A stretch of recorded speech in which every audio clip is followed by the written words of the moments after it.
We are going to talk about expressions of hate.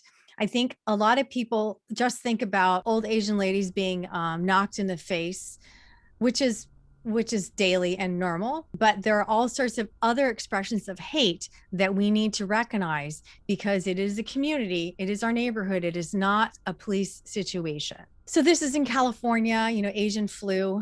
If I'm an Asian and I see this person like Asian flu, basically it says you don't belong here. With lots of signs like this, it's sad. Dion Lim is one of those reporters in San Francisco. So the big Asian populations are San Francisco, New York, Texas, and then Seattle. So Dion Lim, she also speaks Chinese. So she has people who will talk to her, but are too kind of scared to talk to anybody else or go to the police sometimes.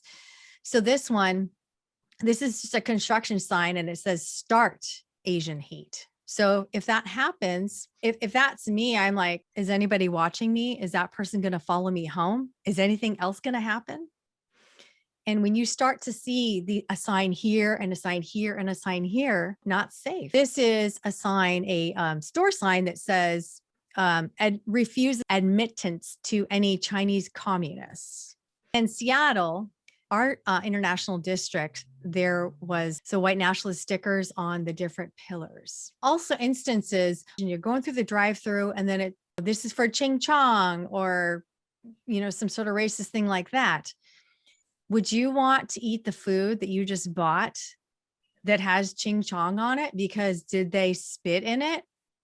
Did they put garbage in it? This is in Texas. It says, my sister's sixth grade social studies class took a quiz today. Which one of these Chinese norms is true?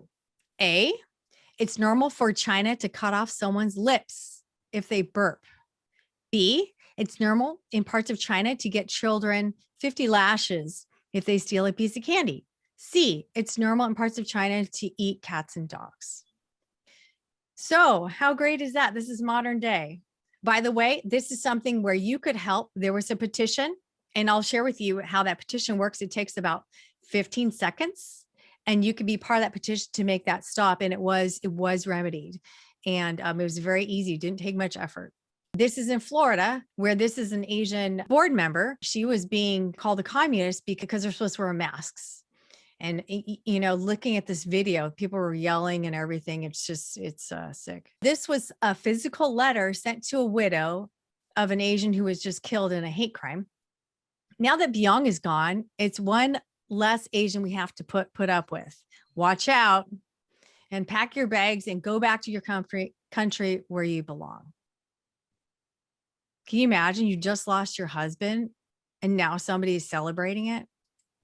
And this is a radio show, and he was doing a accent, like a Japanese accent, and it's pretty awful. And so a Japanese American wrote in again, got a petition and got other people to sign it. And so he was suspended for a week or something. That's something. Are you getting the sense of how Asians can maybe feel unsafe in the neighborhood? There's just a variety of different ways that people can say, we don't like you. You do not belong. Go back where you came from.